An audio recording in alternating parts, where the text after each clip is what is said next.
On my wedding day, I faced challenges that stemmed from a long history of family dynamics. Growing up, my sister was often favored by my parents, leading to feelings of resentment. Whenever she accused me of something, they believed her, but if I had proof of her actions, it was brushed aside. My birthday celebrations often revolved around her preferences, and I felt overlooked. As teenagers, our relationship became even more strained. My sister, who had few friends, seemed to take her frustrations out on me. While I was fairly popular, she began to accuse me and my friends of various things, causing my parents to restrict my social life. Their favoritism was evident, as they often highlighted my flaws while celebrating my sister's achievements. I found solace in my extended family, who were more supportive. However, when my sister changed schools to escape the pressure of family scrutiny, she continued to disregard me, using her new friendships to bully me further. Despite my attempts to connect with friends, I often felt alone. When I started dating, my sister attempted to undermine my relationships, accusing my boyfriends of inappropriate behavior, which my parents often believed.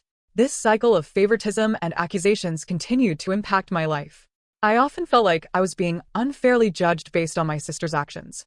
As I approached graduation, my parents informed me they could only pay for my sister's college expenses, leaving me to find my own path. I accepted this with a sense of resignation, having grown accustomed to their treatment. I remained determined to pursue my education, despite the challenges I faced. I could barely go out. My friendships were limited, so I had a lot of time to study. I saw college as my only chance to gain independence. When the time came, I worked hard and earned a scholarship, not to an Ivy League school or anything like that, but to a decent college with a full scholarship. Knowing my sister would be unhappy about it, I shared my achievement on social media, even forcing myself to thank my parents in the post. This way, they couldn't stop me without explaining to the family why not. Initially, they seemed proud, but then my sister influenced them, and they changed their attitude. They questioned if I was sure about going, mentioning my sister's struggles in college. They implied that since she was the smarter one, I might not fare well. I stood my ground, and while they weren't thrilled, they couldn't stop me. College became my refuge, and I started to feel happy. I continued to visit my parents during holidays, but since they refused to help financially, I often had excuses not to go home. During this time, I avoided introducing any boyfriends to them, while my sister stopped attending college. I knew she hadn't graduated, or else they would have celebrated it. She moved back home, paying no bills or rent, and began working at the same company as my mom, thanks to her connections. This was presented to me as a point of pride. Around this time, I met my husband. He's the kind of person who takes action, unlike me, who often feels meek. I admire how he stands up for himself and is quick to respond to any unfairness. When we discussed marriage, we decided to keep the ceremony simple due to our budget and instead focus on a dream trip to Europe for a honeymoon. Since his family was spread out and mine was mostly in my hometown, we chose to have the wedding there.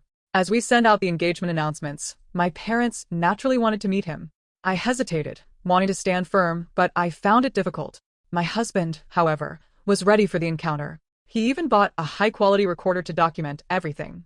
He was excited about the meeting, imagining all the ways he could respond to any negativity.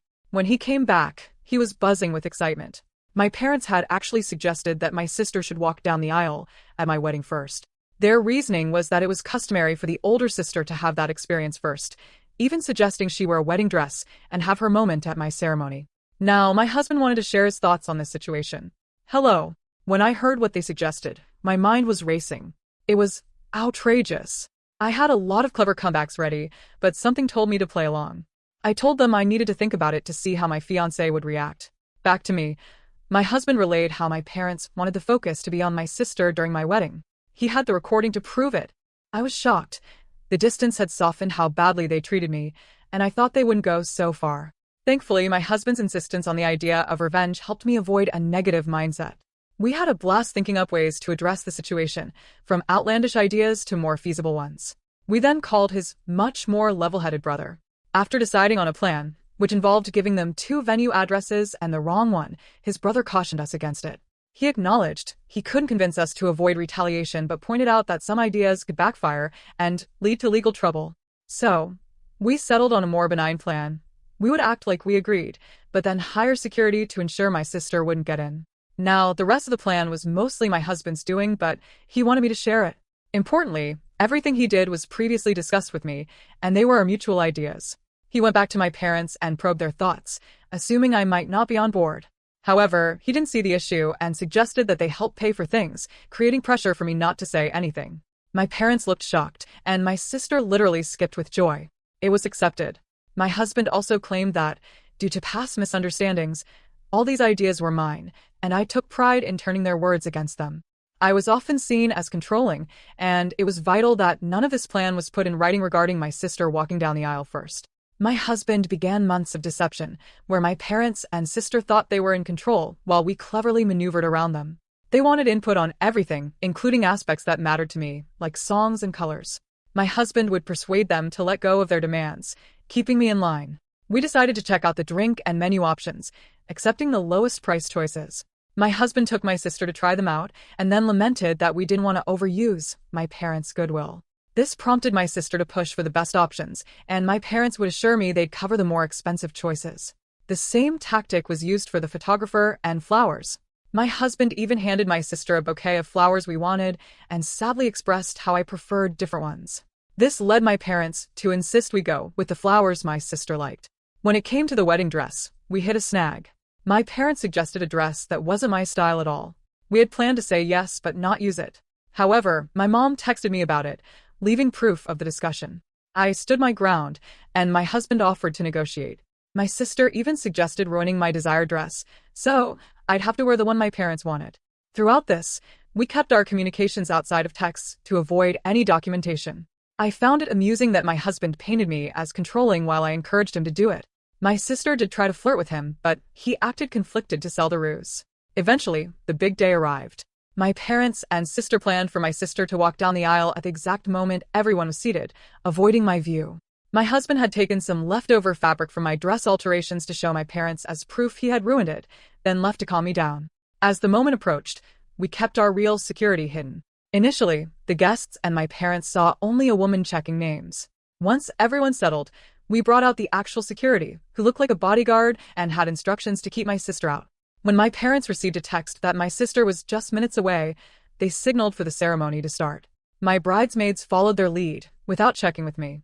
A friend not in the wedding party texted me to get ready, to avoid suspicion if my husband or bridesmaids started texting. This friend, my husband's ally, was as eager to stir drama as he was, and didn't mind not being a bridesmaid. As soon as my dad took his position, the bridal song began. The doors opened, and I entered. My dad was shocked to see me. He tried to look behind me but couldn't see the venue entrance from where we were, so he had no idea what had happened to my sister. Then his phone rang. I saw the caller ID, and it was her. He left me with a mumbled excuse that something came up. Gasps and confusion filled the room. The friend on the plan loudly asked what happened. I lied and said, tearfully, he told me it wasn't supposed to be me there. My husband and I had agreed that if my dad abandoned me, I should say that to make him look as bad as possible. The tears weren't just acting. I was genuinely hurt and trying not to cry. The friend then loudly asked, what did he mean by it shouldn't be you, so that everyone could hear and spread it. Then she said, I will go and check, and ran off. We planned this so she could create chaos with the security and prevent my dad from returning to stop the ceremony. Eventually, my mom also left. At this point, my husband's dad quickly ran over and took my arm. He'd been forewarned he might need to. His desperate run to me made me smile. I walked down the aisle to whispers as people discussed what had happened. Some left to check as well. When I reached my husband, all was well. He comforted me, joking that my sad face was so real I deserved an Oscar, and reassured me he'd deal with my parents for what they did. We got married without any further issues. My parents didn't come back. I noticed a lot of people leaving and returning during the party, but no one dared tell me what was happening. Someone whispered in my husband's ear, and he went out. He returned later with a thunderous expression but whispered to me that he needed to go hide before he broke character, and started smiling. It worked. Here's the summary from friends, family, the security guy, and my husband that I got afterwards. My sister arrived in a wedding dress, but the security refused to let her in, as we had agreed. He told her she must be at the wrong venue because there was already a bride. Yes, we tipped him very well as promised. My dad tried threatening him with the police, claiming he'd never heard of him, so he couldn't be working there. The security agreed to call the police since he was hired by us and was just doing his job. My dad realized it would be too late and tried to demand that he let my sister in. At this point, the friend came over, started shouting and insulting my sister, asking what was going on, basically stalling. My mom soon arrived, followed by others. By then, the wedding plan was ruined. All my parents could do now was damage control, as everyone who learned about it was horrified.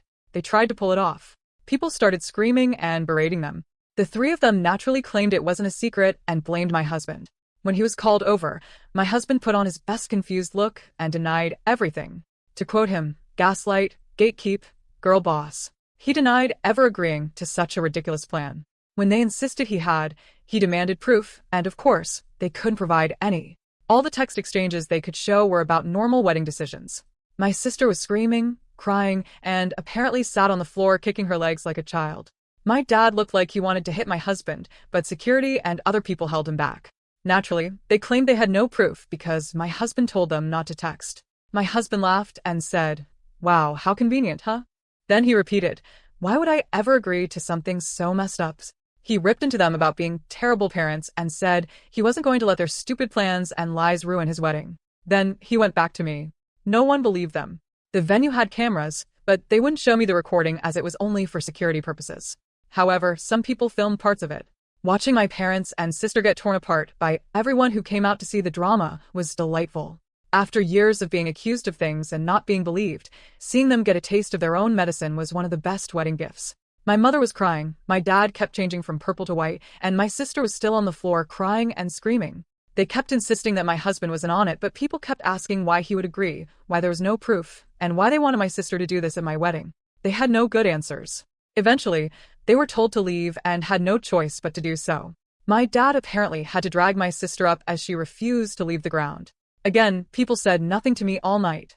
I guess they wanted to spare me, and maybe it's because I was the bride and not just a guest for once, but it did feel like everyone was making an extra effort to be nice, positive, and excited about everything. My husband says all the expensive food and drinks they were eating certainly helped. We had a blast. My husband kept up the forced angry face for only a short while before breaking out in smiles again. After that, we went to the hotel to catch some sleep before heading off on our honeymoon. Speaking of which, my parents did try to pay for our plane tickets, but we thought that was risky since they could try to cancel them or something, so we refused. Since then, the three of them have tried to contact me. I've refused calls because my husband insisted on keeping a paper trail, a smart move because my sister eventually messaged me. I won't repeat what she said, as it was very unhinged and didn't make much sense, but the important part was that she blamed me for her humiliation and called my husband a two-faced snake who fooled them for months. He jokingly wants to print that message and hang it on our wall. She also hoped, and was certain, that I'd get cheated on by him, even suggesting he was cheating on me with her. My husband took my phone, screenshotted the call logs, my sister's messages, and some messages from my parents demanding I pick up the phone. He sent it all to our family group chat. He also shared screenshots of messages where they called him names and threatened him. He maintained his position, claiming he never agreed to anything and even threatened to sue them for defamation and harassment. In the group chat, he pleaded with my family for help, saying I was now being harassed by them constantly. He asked them to stop my parents and sister from ruining our honeymoon after they failed to ruin our wedding. He ended with a request not to share our locations to prevent my parents from sending my sister over, claiming he had somehow agreed to pretend to sleep with her in our honeymoon suite. My family assured him they'd handle it, and since then, we've had peace. My husband is a bit disappointed that my sister didn't act out again, so he could call her out, but we'll see if the peace lasts. Overall, while I would have preferred a normal, loving family at my wedding at least for once in my life, they not only failed to ruin something meaningful to me, but I also got back at them. Now, regarding why they treat me this way, I've been asked this question a lot, so I assume you all are wondering the same. I've pondered this my whole life, and still don't know. I tried asking when I was young, but they denied any difference and scolded me for being spoiled, so I stopped trying. I've considered many possibilities, but based on my observations, I think it's this. I was unplanned. They took a while to have my sister, who was not only wanted but also seen as a miracle child after so long. Given our small age difference, I think they didn't expect to have another child so soon or easily and didn't use adequate protection after my sister's birth. Maybe they didn't realize my mom was pregnant until it was too late, so they were saddled with an unplanned baby while still dealing with a newborn. They're not well off, so having the extra expense likely didn't help, and they resented me. But that's just my conjecture. Regardless, I've accepted that the reason won't truly matter. What they did to me was unwarranted. Did they really think this would work? My husband and I have a theory that they never intended to follow through. We think my sister threw a tantrum over me getting married first when she barely gets dates, and they made my husband that outlandish proposition. They didn't want to pay for my wedding and didn't think we'd accept it. By suggesting it and being refused, they could look like the good guys to my sister while having an excuse not to give me a dime. But then my husband accepted it, and they couldn't backtrack without risking my sister turning on them.